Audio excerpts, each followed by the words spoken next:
Então, pessoal, vamos dar continuidade à nossa zoologia de invertebrados. Vamos falar agora de anelídeos, ok? Espero que vocês estejam com um slide impresso ou copiado, os tópicos importantes para acompanhar na videoaula. Eu sempre vou frisar a importância de vocês fazerem anotações enquanto assistem ou ouvem a videoaula, tá bom? Então, vamos lá. Os anelídeos, deriva de anelida, anéis, então são animais com corpo cheio de anéis. É o grupo da minhoca, é o representante mais famoso, mas não é o mais abundante, tá? Esse grupo aqui, ó, que é o grupo mais abundante, com mais espécies. Então, o grupo da sanguessuga, que aparece aqui na foto. Então, anota aí, mais ou menos 18 mil espécies catalogadas. Catalogadas, tá? Não quer dizer que tenha somente esse número na natureza. Vou pegar aqui a minha canetinha. Então, vamos lá. Vamos falar das características. Primeira característica, então, o corpo é cilíndrico ou vermiforme, formato de verme, tá? São dotados de metameria. Deixa eu achar aqui a minha... Tá aqui. O que seria essa metameria? É o mesmo que metâmeros, segmentos, anéis. O corpo é dividido em anéis, não é um corpo liso, é um corpo metamerizado, segmentado, tá? E o que é interessante?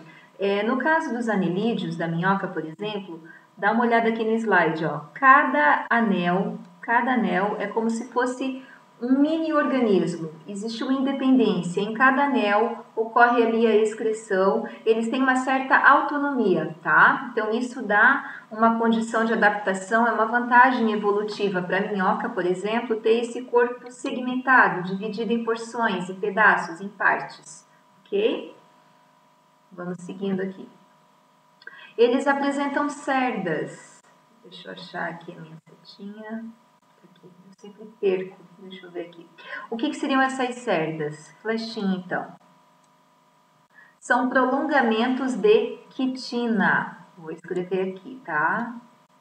Quitina. Hoje tá frio, eu tô com a mão congelada, pessoal. Quitina. Ah, mas o que é quitina? É aquele carboidrato, aquele polissacarídeo que nós já vimos também, que apareceu, por exemplo, lá na rádula dos moluscos e que dá essa rigidez, tá? Lembrando que pelos é a exclusividade dos mamíferos. Os outros animais têm cerdas, que parecem pelos, mas são prolongamentos rígidos feitos à base de quitina, que, entre outras coisas, aqui já está escrito, facilita a locomoção e deslocamento. Os anelídeos podem ter vida aquática ou terrestre. E aí as características embrionárias, né? Eles são triblásticos, vocês já sabem o que é isso, tem 3 folhetos embrionários, ectoderme, mesoderme e endoderme. São celomados, tem aquela cavidade, aquele espaço que vai alojar, abrigar órgãos. Esse celoma vai estar em cada anel, pode anotar aí, flechinha, em cada anel vai ter esse celoma.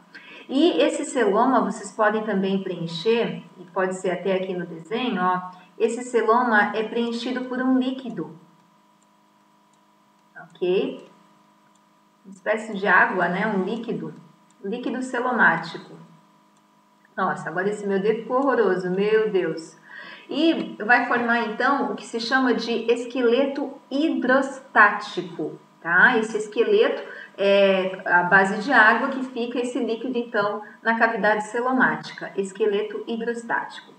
Os anelídeos também, deixa eu achar aqui, os anelídeos também são protostômios, lembrando o que é protostômio, grande parte dos invertebrados que são triblásticos vão ser também, praticamente quase todos vão ser protostômios, ou seja, proto, primeiro estoma, boca, primeiro forma a boca.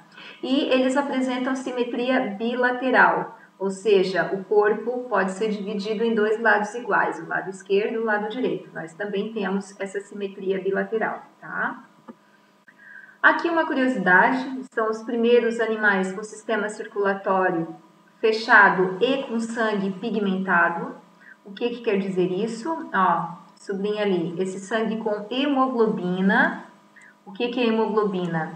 É uma substância rica em ferro, por isso que os anelídeos, vamos pensar na minhoca terrestre, o sangue é vermelho, só que vermelho como o nosso, só que um detalhe, não tem hemácias, não tem glóbulos vermelhos nesse sangue. Tem o pigmento, mas não tem hemácias como tem no nosso sangue, tá? Então anota aí. É pigmentado, é vermelho, tem hemoglobina? Sim, mas não tem hemácias. E uma outra coisa importante, além de ter um sistema circulatório fechado, os anelídeos também vão ter corações. 5 pares, flechinha aí. 5 pares de corações. Na verdade, serão 10. Ah, mas professora, mas como é que funciona esse coração? É como o nosso? Não, claro que não. Tá? Na verdade, esses corações, dá uma olhada aqui no slide, ó, são vasos sanguíneos dilatados que pulsam esse sangue, tá? Então, são coração. O que são os corações ali? Vasos sanguíneos dilatados e pulsantes.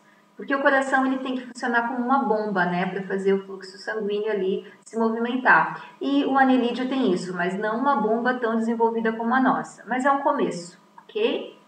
Tá? Vamos seguindo. O sistema digestório, outra coisa importante também, ó, sublinha isso, ele é completo, ou seja, o trato digestivo tem boca, o intestino, toda a caminhada ali, e o ânus, tem boca e ânus, entrada e saída, ok? E aí vamos parar um pouco aqui nesse slide e anotar algumas coisas. Então, por exemplo, você tem aqui a boca da minhoca, a entrada, tá? E você tem a faringe, por onde vai passar esse alimento, mas o que uma minhoca, por exemplo, come? Anota aí, faz uma flechinha. A minhoca come, ela se alimenta de matéria orgânica existente na terra.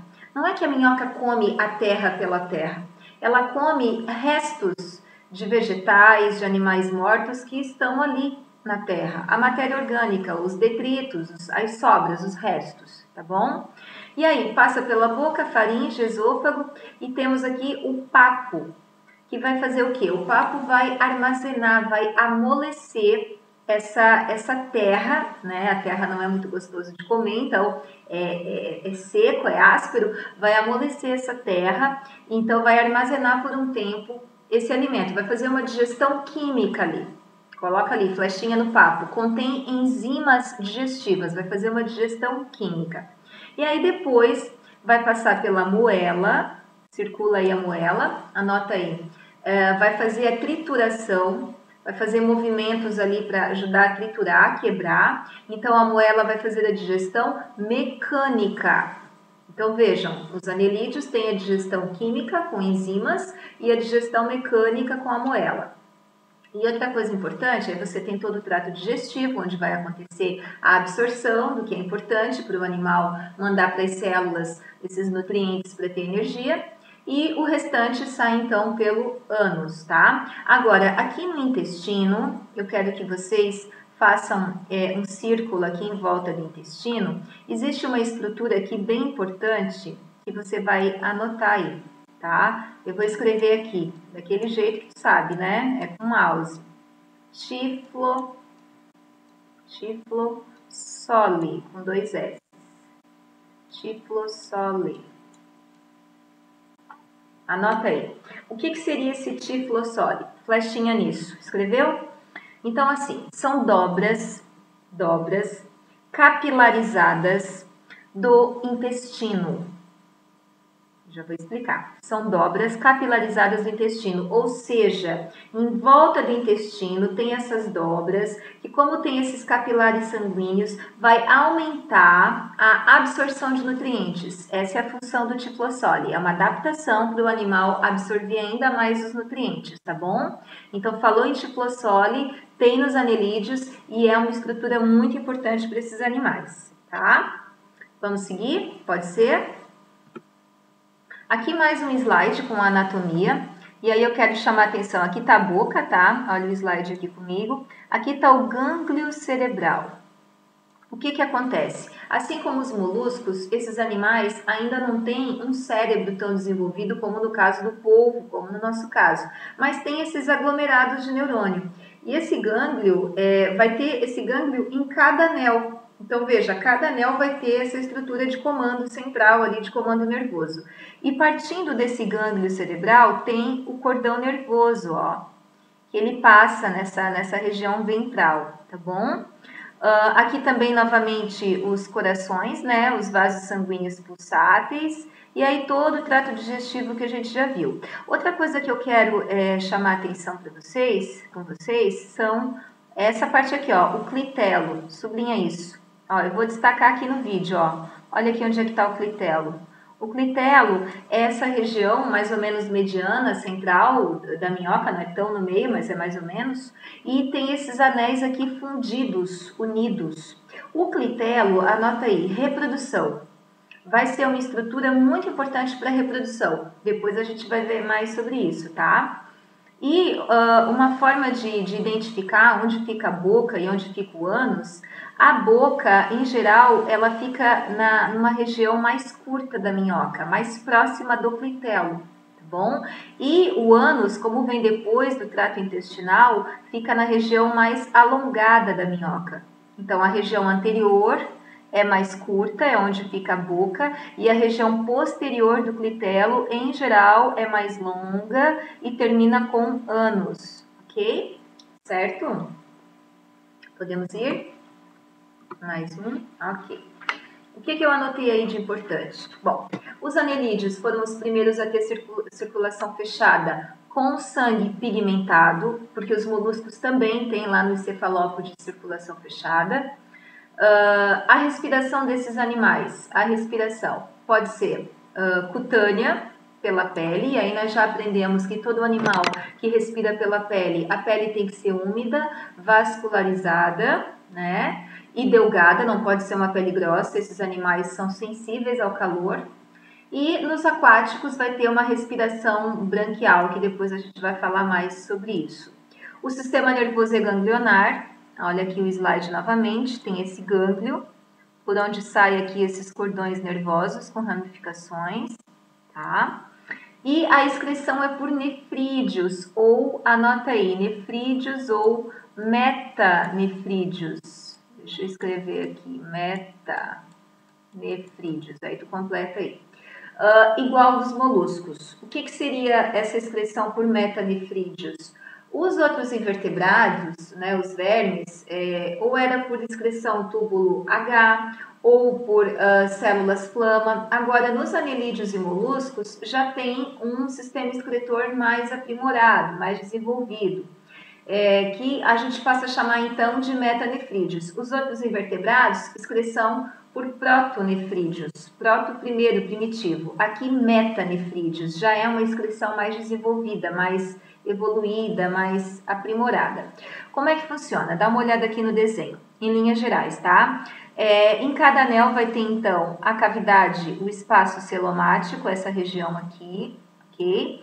E aí, nesse espaço celomático, você vai ter esse nefróstoma, que vai captar desse celoma o lixo celular, as excretas, e esses nefridióporos aqui, ó, que vai fazer a eliminação, tá bom? Então, vai ter poros que vai eliminar. Então, o nefróstoma vai captar, vai retirar esse lixo celular ali do celoma, da cavidade, e os nefridióporos vão eliminar, tá bom? É o básico, porque é isso que a gente precisa agora no ensino médio, tá? Se você for fazer, sei lá, uma veterinária, uma biologia, daí você aprofunda mais isso. Por hora já é bastante coisa pra gente. Vamos falar das classes aí. As classes dos anelídeos. São 3 classes. Primeira classe são os oligoquetos. Circula aqui oligo. Oligo vem do grego, quer dizer pouco. E quetos quer dizer cerdas. Então, o nome já diz, são anelídeos com poucas cerdas. Exemplo, a nossa minhoca, aquela minhoca terrestre que todo mundo conhece, lombricos terrestres. Então, você aqui na imagem não dá para ver bem, mas ela tem pequenas cerdas aqui ao longo do corpo, tá? Aqui, novamente, aquela parte mais dilatada, que é o clitelo. Mais um enter aqui. Então, os oligoquetos podem ser do habitat terrestre ou dos ciclos de água doce. E falando das minhocas, aquela minhoca da terra, aquela lá da horta da tua mãe, da tua avó, elas são extremamente importantes para a agricultura, tá? Para a horta, para a plantação e desenvolvimento ali dos vegetais. Primeiro, as minhocas elas cavam galerias e túneis, porque elas têm que fugir do sol, do calor, então elas vão cavando terra dentro.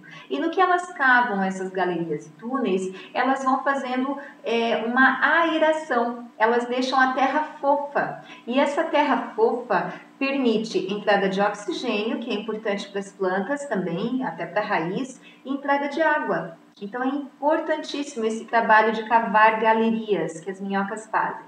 E como as minhocas se alimentam de matéria orgânica que estão na terra, o cocô delas é um fertilizante natural. E esse cocô é chamado de humus. Então, flechinha aí na palavra humus, anota aí, fertilizante natural. Deixa a terra mais nutritiva e aí a planta absorve isso pela raiz e faz com que ela também cresça saudável, dê frutos saudáveis, enfim, todo mundo ganha. Aqui novamente uma imagem, né, identificando a boca e o ânus, tá?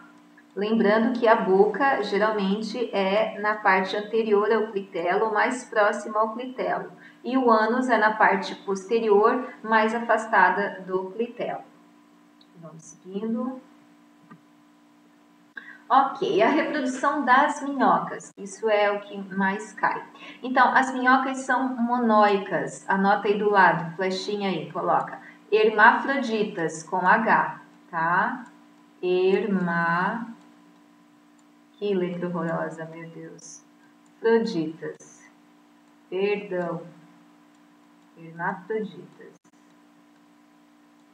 Ok. O que quer dizer isso? Esses animais têm os dois sexos no próprio corpo. Tem o macho, tem o testículo, que vai produzir espermatozoide, e tem o ovário, que vai produzir os ovócitos, óvulos, na linguagem mais popular. Agora, o que acontece? Mesmo tendo os dois sexos, esses gametas não se unem dentro da minhoca, igual no caracol e na planária, que era um verme.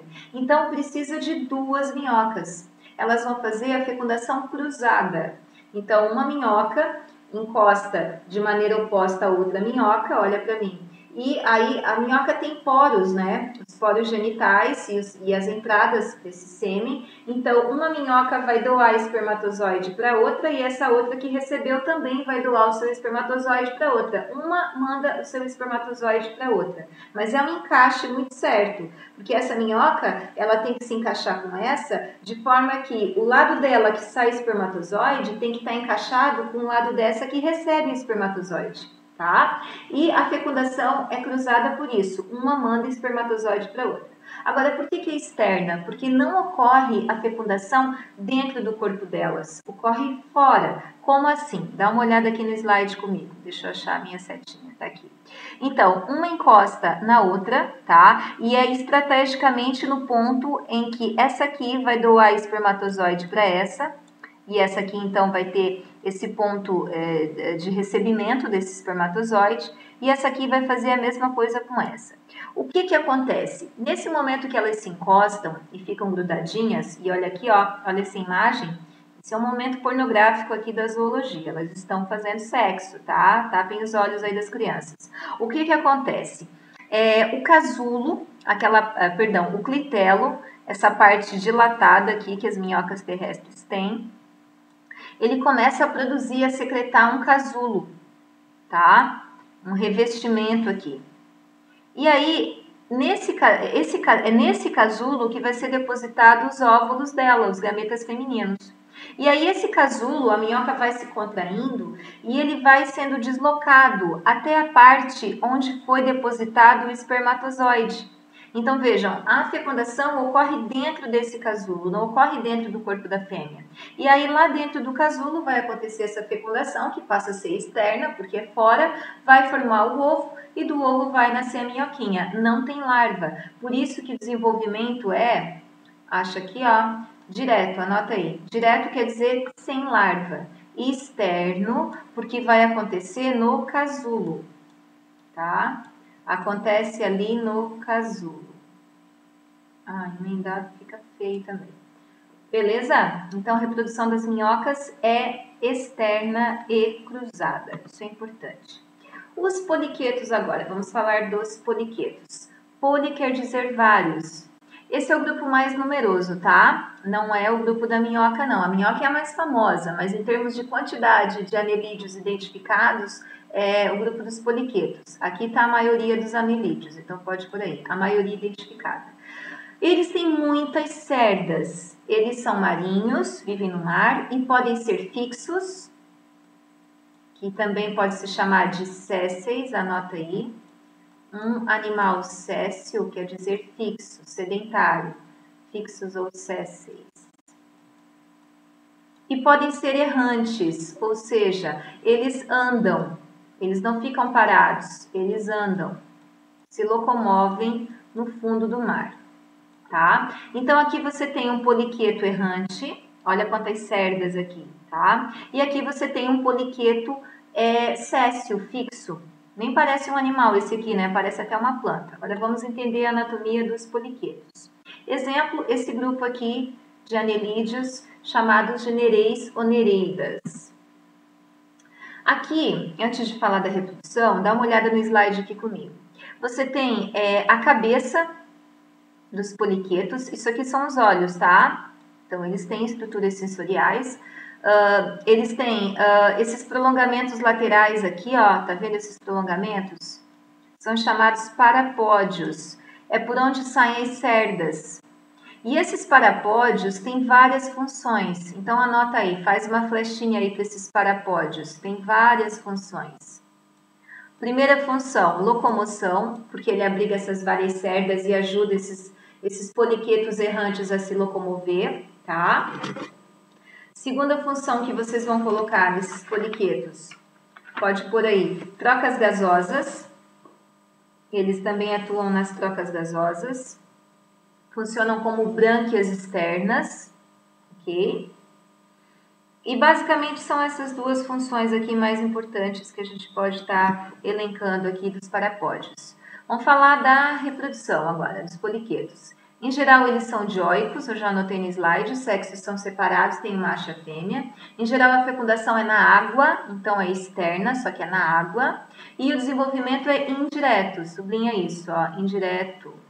Quer dizer que tem larva, e é uma larva chamada trocófora. E é uma larva microscópica, no primeiro momento faz parte ali do plâncton, e ela é cheia de cílios, que facilita ali a locomoção. E a respiração é branquial, só que é uma respiração branquial, flechinha nisso, através desses parapódios aqui. Os parapódios atuam, então, nessa respiração, tá?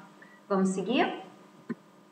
Aqui mais uma imagem dos poliquetos. Esse aqui é um poliqueto séssil, muito bonito. Eu particularmente acho animais bonitos assim.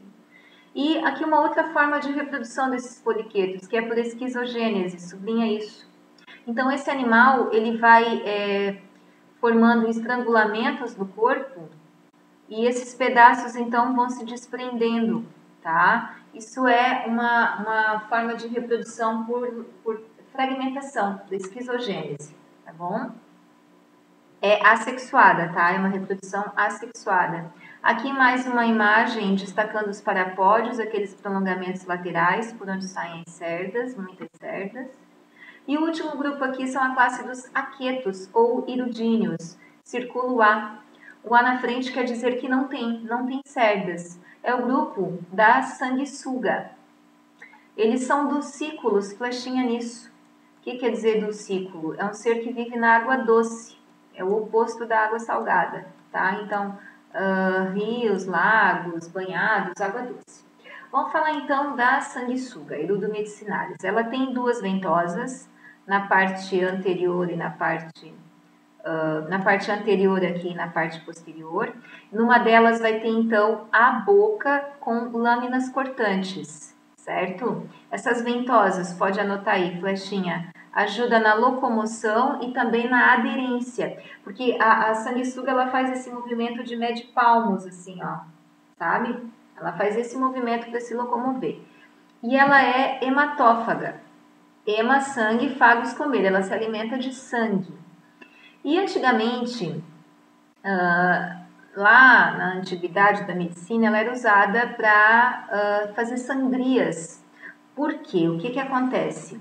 A sanguessuga, quando ela gruda, quando ela fixa aquela ventosa com as lâminas cortantes, a saliva dela ela é anestésica, a pessoa não sente dor no local. E além de ser anestésica, essa saliva também contém a histamina, flechinha aí nessa palavra histamina. Ela dilata o vaso sanguíneo e também ela libera um anticoagulante. Então a pessoa fica sangrando por até horas, mesmo depois da sanguessuga estar satisfeita e largar a pele do animal, da pessoa, de um peixe. Ela se alimenta em média de 30, 50 ml de sangue, dependendo da sanguessuga. É quase que uma meia taça de vinho, tá? E antigamente era usado então para fazer sangria. Vou passar um vídeo para vocês agora, um vídeo curtinho, que fala sobre isso. Só um minutinho. Segura aí. Deixa eu ver se eu... Deixa eu minimizar aqui. Deixei o vídeo aqui nessa parte. Então aqui, vamos falar da iridoterapia. Agora, a terapia das sanguessugas, apesar de ser pouco utilizada em Portugal, traz comprovados benefícios para quem sofre em português. Varizes, dor de cabeça ou mesmo de alta tensão alta. A terapia das sanguessugas é um remédio antigo, mas que tem novas aplicações. Ora veja. Chegam a viver mais de 20 anos. Têm entre 4 a 8 centímetros e pesam cerca de 3 gramas, isto antes de se alimentarem, porque quando estão com o estômago cheio de sangue, chegam a aumentar 5 vezes de tamanho. São sanguessugas utilizadas nos mais variados problemas de saúde. Mais conhecida é varizes nas pernas. Olha ali que bonitinhas. Do coração, aterosclerose, problemas como ginecologia. Utilizado também na diabetes, nas enxaquecas, sinusite ou problemas reumáticos. Na prática, o que acontece é que a sanguessuga vai alimentar-se do sangue do doente. Ao mesmo tempo, a saliva que liberta funciona como anestésico, anti-inflamatório e vasodilatador. Que o diga Carlos Gonçalves, sofre de varizes. Esta é a 4ª sessão que faz e diz que já sente diferenças. Claro que me sinto mais aliviado. Há um período após os tratamentos, 2 dias é que sinto um bocado inflamado, mas tirando isso, tudo bem. A partir destes 2, 3 dias, sinto bem mais aliviado. Karen sofria de fortes dores de cabeça. 4 sessões depois, as dores desapareceram. Aqui nesta região. Durante quanto tempo? Em torno de 20, 30 minutos, porque tem que esperar elas sugarem o sangue e elas mesmas caem. E é doloroso? No primeiro minuto sente-se umas picadinhas, assim, mas olha ali se alimentando. Mesmo só uns bocadinhos assim, depois passa. E porque não existem em Portugal, devido ao clima, todas estas sanguessugas são importadas da Ucrânia. Há registros que confirmam que já na antiguidade eram utilizadas sanguessugas para tratar diversas patologias. A evolução da medicina fez com que esta terapia fosse totalmente abandonada. Agora, aos poucos, volta a surgir, com resultados bastante animadores. Ok. Então, esse vídeo... Agora, a terapia das sanguessugas, deixa eu fechar aqui. ser pouco utilizada. Então, está sendo retomado essa terapia e, claro, ali a gente viu como é anestésico para varizes, para dor de cabeça, né, para sinusite. Então, é bem promissor, assim, tá? Mas viram ali que não é uma sanguessuga tirada de um banhado suja, ela estava lá no consultório do médico, então tem essa parte da higienização, tá bom? Vamos voltar aqui para o nosso slide, que nós já estamos terminando. Foi só para dar uma noção melhor aqui. Então, ela libera essa saliva que é anestésica, evita coágulos, a pessoa fica sangrando por um tempo bom, bastante tempo até depois, e é vasodilatadora, tá? Aqui outra curiosidade, as sanguessugas também são hermafroditas e são ectoparasitas. O que quer dizer isso? Ecto, circula isso. Circula essa palavra aí para mim, por favor. Ecto quer dizer fora, parasita quer dizer que suga, que utiliza outro ser para se alimentar. Ela se alimenta no caso de sangue, tá bom? Então era isso, a nossa aula de anelídeos. Espero aí que nosso vídeo tenha ficado bom. com bastante carinho. Agora vocês vão fazer a lista de exercícios que eu preparei e na outra semana o formulário valendo nota, que é um teste pesquisado para vocês fazerem em casa, tá bom? Façam com bastante dedicação, com bastante seriedade o aprendizado de vocês, tá? Um beijo, queridos. Um excelente estudo para todos, tá? Saudades.